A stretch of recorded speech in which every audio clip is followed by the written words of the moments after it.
Alright, what's up guys? So today we are in front of my car again because this is going to be another install video on my car. I got the strap. I gotta carry him. Mishimoto has reached out and they have actually sponsored the car. The first product I picked up from them was their oil cooler. One of the things about the VQ engines is they do run pretty hot on your oil, especially in Southern California when it's 110 in the summer and things like that. So we did get the oil cooler, bring the oil temps down a little bit, keep the motor running healthy. This video is going to be the unboxing and install of this oil cooler. Supposedly it's supposed to be a very straightforward install, so let's just dive into it.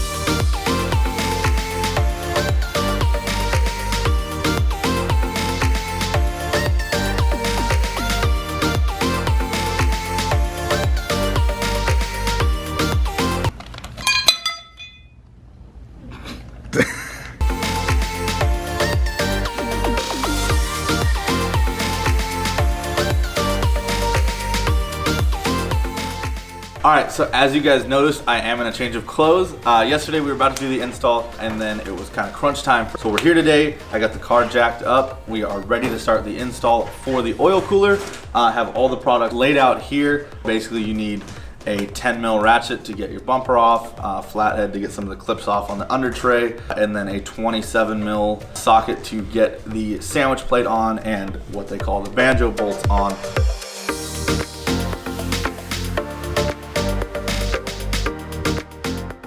I have the top part of the bumper off, about to go underneath the car to take off all the stuff under there. One thing before I go into the car that I want to express is safety. Don't be going underneath your car with just a jack on your pinch rail or on your frame or anything like that. Make sure you have stands. I have the stands and I also have a jack up on the side. I'm gonna be working just in case. You never know. Sometimes things happen. I've seen jack stands break. I've seen jacks go out. People that lost their lives to just negligence. So just cross your T's and dot your I's. Always be safe before you get underneath the car.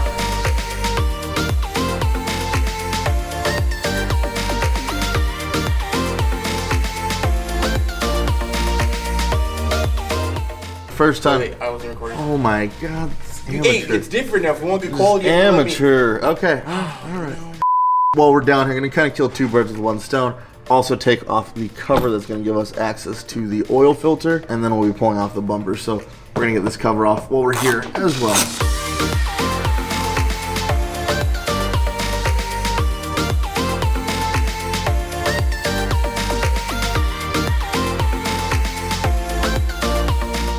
Now before we head back underneath the car, we are gonna be putting together the sandwich plate. If you do order the thermostatic version or have aftermarket sensors, there are two plugs where you're gonna wanna include those.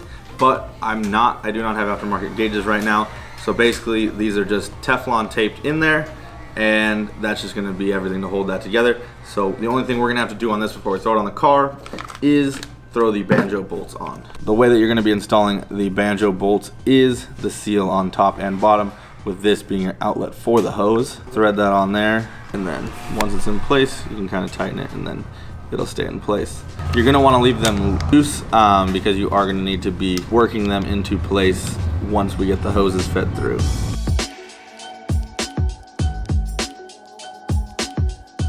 So you wanna take some of the old oil off of the old filter, basically just to get that ring lubed up there. So then once that's good to go, you're going to install the plate. All right, so now we're going to take our 27 mil socket here and tighten up the sandwich plate.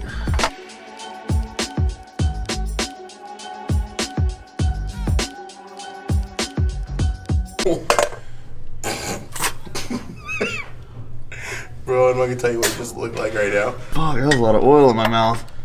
So next what we're going to be doing is installing the bracket onto the actual unit itself, and then we're going to be installing that to the car. Basically what you're going to be doing is installing the bottom bracket here, basically to the unit like that. On the side, because I have a 370Z, I'm going to be attaching this bracket here. This bracket is going to go up there like that. On the G37, they do supply the bracket for that as well. We are not doing the G37, so I'm going to toss this to the side. So let's install these brackets.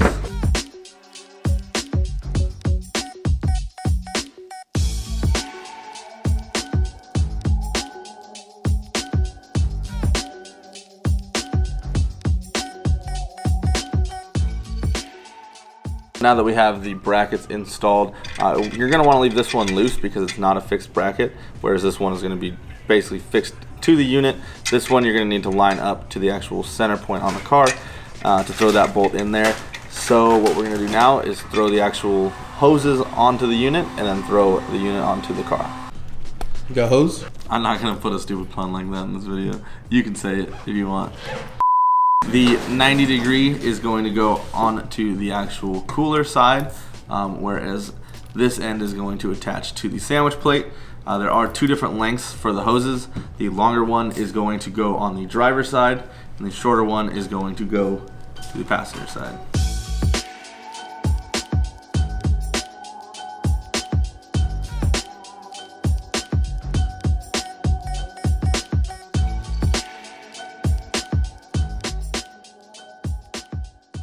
You want to leave these loose until they're installed in the car. I didn't know that. And so now we're actually going to be installing the unit onto the car.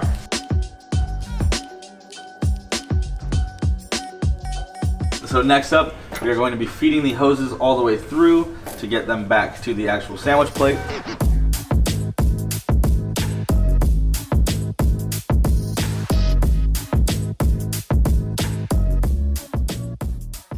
To give you guys an update on the project where we last left off was feeding the lines through.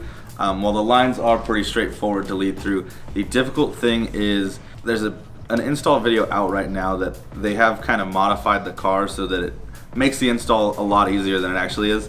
There's going to be a hose right across where the actual sandwich plate is going to be, so you do have to kind of move things out of the way. It's all in now. Basically what I had to do was on the upper hose, I had connected the banjo bolt to the sandwich plate and then connected the hose to that one. As far as the bottom banjo bolt, I actually attached it to the hose when I fed it through and then mounted it to the sandwich plate and then tightened it. So with that, I don't know the exact way to do it, but that's what worked for me. It is gonna take a little bit of time and money, or it's gonna take a little bit of time and pressure to get those things right. You wanna be patient. If you're not patient, you're gonna end up cross-threading one of the lines or one of the bolts, and you're gonna have to special order one from Mishimoto again. So you don't want that. So just be patient. It is a difficult process. I'd say that's the hardest part about the install so far, but it's done. We can take you underneath there and show you what the plate looks like now that it's all attached. So as you see here, the sandwich plate's actually facing more forward. Sandwich plate, you're gonna want it facing towards the front of the vehicle a little bit. Otherwise, the hoses are gonna have to be really bent in to get to the plates. So there's that. This is the hose that was really in the way when you're working, so you're kind of able to pull it out and around so that it's not making contact with the filter or any of this stuff. Next up, we will get out from under the car, start the car, and make sure there's no leaks.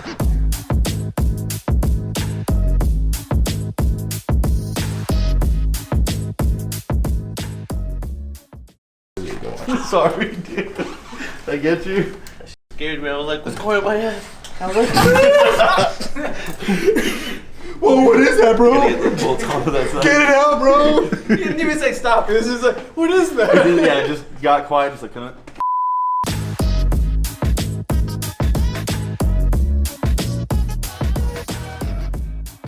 Alright, so that is the end of this install. Everything went pretty smooth, besides that one snag we had found with the extra hose that was not in the original instruction guide. So Mishimoto does rate this at about a 3 out of 5. I would say it's probably about a 7 out of 10. Again, the thing to note is I'm not a mechanic. I may work on cars, but I do not work on engines very much. So this is new to me, and so this is me basically on the same skill level as anybody else on this DIY video. So again, shout out to Mishimoto for making quality parts for this install. Shout out to Mishimoto for taking me on as a sponsor. And we are going to be doing a small giveaway for this video.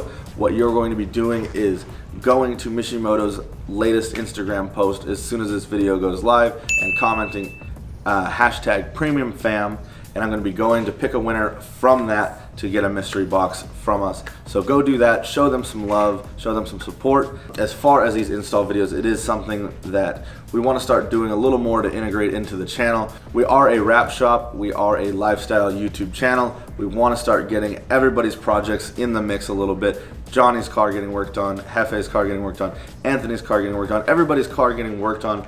These install videos are a good way to do it. So let us know what you want to see next. It doesn't have to be on my car, it could be on Johnny's car, Anthony's car, anybody's car here. Let us know what parts we should be looking at and what parts you guys would like to see us install. And also, if you guys like these videos, we are going to be doing track days, other events, just to get our projects in the mix. We are also looking at getting a shop build to feature on the channel. So also comment down below what kind of car Premium should get. If you want to see us building a Supra, a GTR, an old RX-7, shout out TJ Hunt, any other car, let us know what we should build. It doesn't even have to be Japanese. We can do an old American car. We can do anything. So comment down below, let us know what we should do. The next thing on this is to get it on the road, get it warmed up, and let's see if this is actually going to get the results that they're claiming.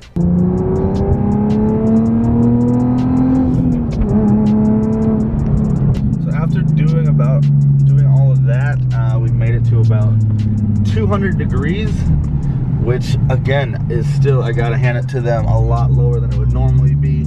I've had a lot of days driving a lot, being on it a lot less than this, and the oil sits around 220. Even sometimes on my commute home from work, it's sitting at about 220 on a hot day. So I can honestly say that the numbers don't lie. I will be driving it more. If anything changes, I'll let you guys know. But honestly, from that little cruise, the highest it's gotten up to is about 205 at the most, maybe. And I've been kind of pushing it.